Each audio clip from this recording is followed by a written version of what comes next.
earlier you were saying how another impact was martial arts, and that was one of your hmm first big inspirations. So how did you actually get into martial arts to begin with? Were you competing or just watching martial arts? Yeah, so I was from a pretty, what would you say, typical.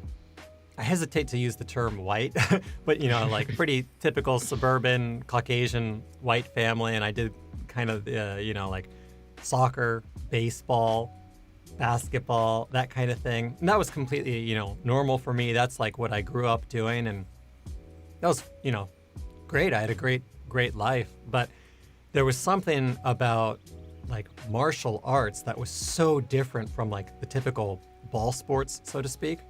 And that was a big draw to me. And I was like, whoa, this is like so cool. It's like a little bit more refined, it seemed to me at the time, at least. And so I was just always really, really kind of interested in that. But one of the things that really kind of, what would you say, ignited the fire, so to speak, was Crouching Tiger, Hidden Dragon. You remember that movie?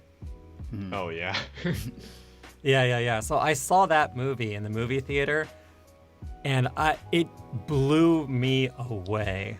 Like I don't know if you remember the opening fight scene in that movie, but there's kind of like this chase scene through the castle, and it ends up with like this fight, and there's like some wire choreography and stuff like that with like this traditional kind of Chinese music. And again, I walked out of the movie theater thinking like, I have to learn how to do this. Like, oh my God. It was kind of the first time in my life when I felt like truly inspired by something, or truly drawn to something really, really strongly.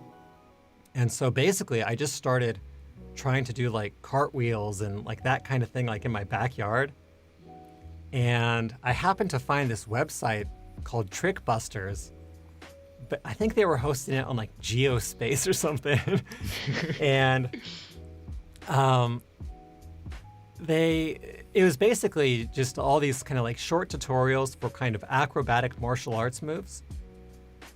So like flash kicks, butterfly kicks, 540 kicks, that kind of thing. And that was more interesting to me than just kind of like the raw martial arts in terms of like the stances and like using martial arts as a like self-defense tool and that kind of thing. So I was more kind of actually into the martial arts acrobatics. And I just tried, well, using the internet, like most people that were into tricking back in the day, I kind of just self-taught myself over the course of like 6 or 7 years, getting a lot of really bad injuries along the way. And again, I kind of, that was my main passion until I kind of had the realization that I wasn't good enough at it to monetize it about halfway through college. So, Was there any draw towards like Chinese martial arts, or was it mostly Japanese? yeah, it initially started with Chinese martial arts, and like the Shaolin monks, and again, Crouching Tiger, Hidden Dragon is a Chinese movie, but I think at the time when I was 12, 13, 14, I didn't properly understand the differences in like Chinese and Japanese culture. And it started out with kind of just martial arts. And in learning more about martial arts, I kind of, through happenstance, also started learning more about Asian culture. And that's kind of how I started to find like Japanese music and that kind of thing. I have a cousin who at the time was really into Hamasaki Ayumi, the Japanese singer. And he let me listen to some of the CDs that he had. He lent me like one of the concert DVDs, or I guess it was a VHS at that time.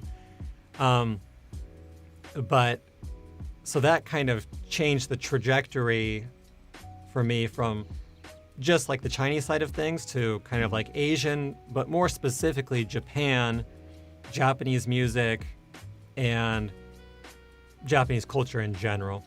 And I mean, it's really interesting that you were able to kind of get this entire passion just from that initial interest of martial arts and kind of coming along the way towards Japanese. And